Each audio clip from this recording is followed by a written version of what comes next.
السلام علیکم ورحمۃ اللہ وبرکاتہ۔ آج ایک دو مسئلے کی بات کرنی ہے۔ پہلا مسئلہ یہ ہے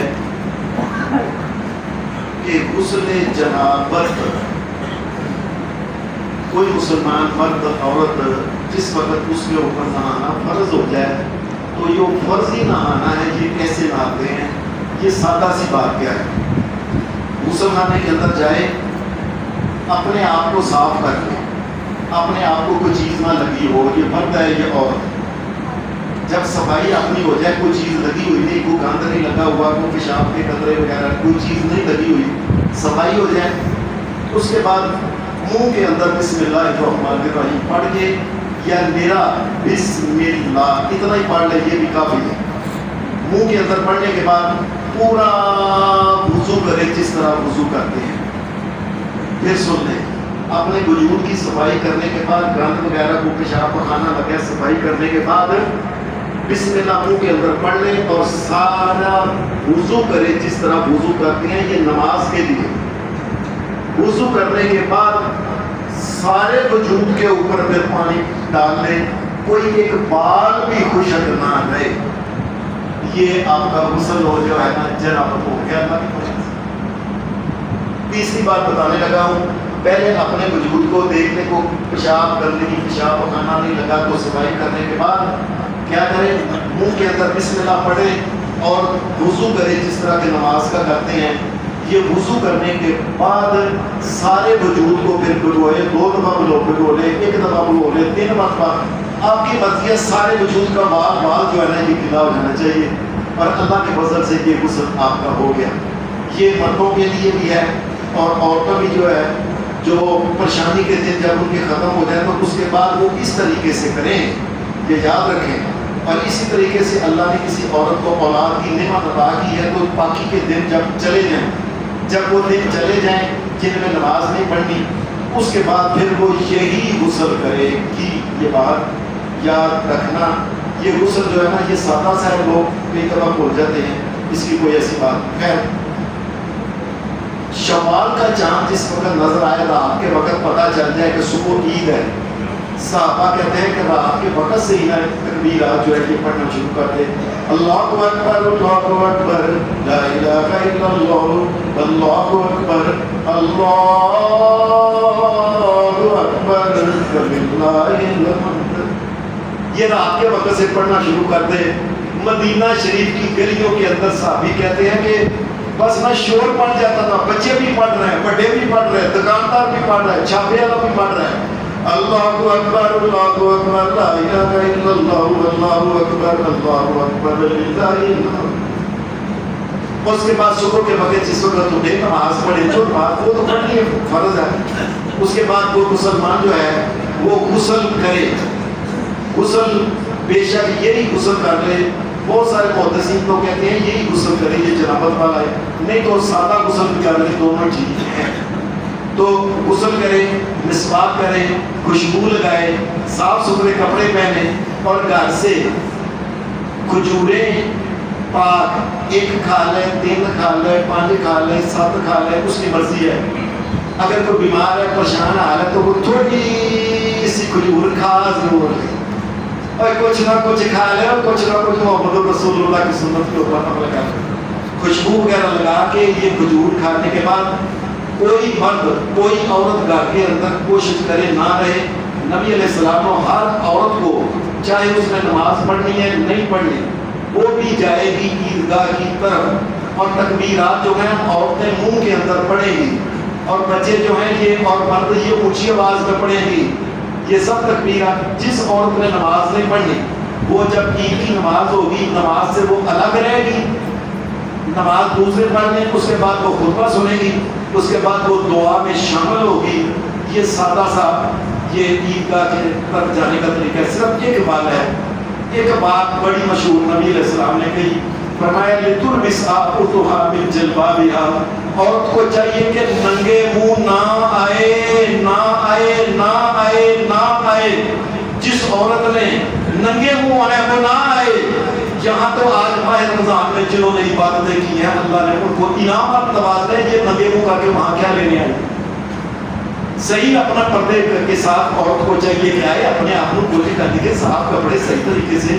پردہ کر کے آئے، اور وہ بھی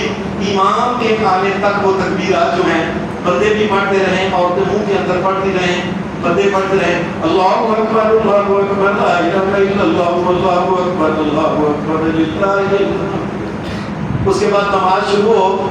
2 رکعت نماز پڑھائی جاتی ہے، اس میں کوئی اذان نہیں ہوتی، اس میں کوئی اقامت نہیں ہوتی جسے تکبیر کہتے ہیں، تکبیر نہیں ہوتی، اور اس میں تقریر کرنے کے لیے امام صاحب کا ممبر بھی یہ نہیں ہوتا، یہ ناجائز ہے، گناہ ہے ممبر لے کے جانا۔ تو یہ 2 رکعتیں آپ نے پڑھنی ہیں، تو پہلی رکعت میں آپ نے اللہ اکبر سبحانک اللہم و بحمدک تبارک اسمک و تعالی جدک و لا الہ غیرک۔ اب امام نے 7 مرتبہ کہنا اللہ اکبر اللہ اکبر، 7 تکبیریں اس نے کہنی ہیں۔ اس کے بعد اعوذ باللہ من الشیطان الرجیم بسم اللہ الرحمن الرحیم الحمدللہ رب العالمین، یہ پڑھنے کے بعد اس نے پوری جس رکعت ہوتی ہے یہ کرنی ہے۔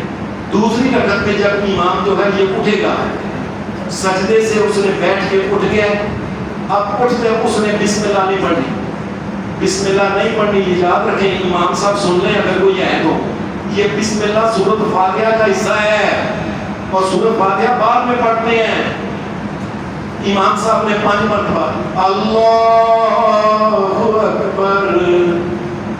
اللہ اکبر، سورۃ فاتحہ پڑھنے سے پہلے پہلی رکعت میں 7 مرتبہ، دوسری میں 5 مرتبہ اللہ اکبر کہنا ہے، اور اس کے بعد اس نے قرات کر دیا بسم اللہ الرحمن الرحیم الحمدللہ پڑھ کے پوری، اور سلام بھیج دیا۔ سلام کے بعد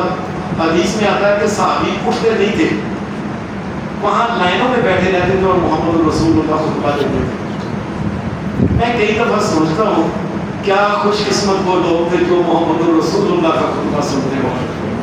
اور ان کے کانوں کا کیا کہنا، ان کے سننے کا کیا، ان کے دیکھنے کا کیا کہنا، جب یہ خطبہ محمد رسول اللہ دیتے تھے۔ اس کے بعد نبی کریم صلی اللہ علیہ وسلم دعا مانگتے تھے، یہ بڑی عام دعا ہوتی ہے کہ یہ لوگوں جلدی نہ کیا کرو کہ فٹافٹ اٹھ کے جلدی نہ کرو کہ آپ کچھ نہیں آیا ہو، یہ حلوہ پکیا ہوئے گا، کھیر پکی ہوگی، سیویاں پکیا ہوئے گا، اوکے کی اس تو علاوہ، اس لیے آپ کی مہربانی دعا جو ہے نا یہ بڑی اہم ہوتی ہے۔ خاص کر کے نبی علیہ السلام نے فرمایا وہ عورتیں جو ہیں یہ دعوت ہے کہ مسلمان اس وقت اللہ کو پکارتے ہیں، اس پکار کے وقت ضرور وہ اللہ کے سامنے کہیں اے شہنشاہ کائنات، یہ تیرے سامنے بندے آئے ہیں، یہ تیرے فقیر ہیں، تیرے علاوہ خوشیاں بھی عطا کرنے والا تو ہے، یا اللہ ہماری زندگی میں خوشیاں رکھی، پریشانی سے بچا، اپنی بیٹیوں کے لیے، بچوں کے لیے، مسلمانوں کے لیے، مظلوم مسلمانوں کے لیے دعا مانگے، جو غیر مسلم ظالم ہیں ان کا ہدایت کی دعا مانگے، نہیں تو ان کے لیے بددعا کریں اللہ ان کا بیڑا غرق کر۔ تو یہ اس کے بعد کیا ہے، جب دعا ہو جائے اس کے بعد مسلمان ایک دوسرے کو ملیں اور کہیں تقبل اللہ منا و منکم یا منکا، اللہ بھائی میری بھی جو ہم نے کوششیں کی، روزے رکھے، نمازیں پڑھی، تلاوتیں کی، ذکر کیا، توبہ استغفار، اللہ بھائی میرا بھی قبول کرے، اللہ تیرا بھی قبول کرے۔ اور آتی دفعہ کیا ہے، جاتی دفعہ رستے میں جائیں تو تکبیرات پڑھتے ہیں، جس وقت امام آ جائے تکبیرات بند کرنا ہے۔ آتی دفعہ رستے دوسرے سے آئیں لیکن تکبیریں نہیں کہنی۔ آتی دفعہ یاد رکھنا ہے تکبیریں جو ہیں یہ بالکل نہیں کہنی۔ اور آخر میں ایک اور مسئلہ سننے مجھے یاد آ گیا، کسی بندے نے پوچھا تھا مسلمان مرد عورت جو بالغ ہے، اللہ تبارک و تعالیٰ نے کو حکم دیا ہے کہ اپنے وجود کی صفائی کریں، اپنے بال وغیرہ جو صفائی کرنے والے ہیں وہ صفائی وغیرہ ساری، مرد حضرات اپنی مچھیں وغیرہ جو ہیں یہ بغلیں وغیرہ جو اللہ تعالیٰ نے جو کچھ بتایا ہوا ہے 2 چیزیں سمجھتے ہیں سارے۔ یہ زیادہ سے زیادہ ایک مسلمان کتنی تاخیر کر سکتا ہے، صحیح مسلم کے اندر آتا ہے زیادہ سے زیادہ 40 دن تک یہ عورت و مرد بالغ یہ انتظار کر سکتے ہیں۔ 41واں دن نہیں آنا چاہیے اس کو اپنے وجود کی صفائی کرنے سے۔ اور آخری بات یہ ہے کہ یہ میں آپ کو حقیقت کہہ رہا ہوں کہ اکثر ہوتا ہے کہ عورتیں صبح کے وقت آتی ہیں عید پڑھنے، تو عورتوں میں بعض کا کئی دفعہ کئی عورتیں ایسی ہوتی ہیں بیچاری سادہ سی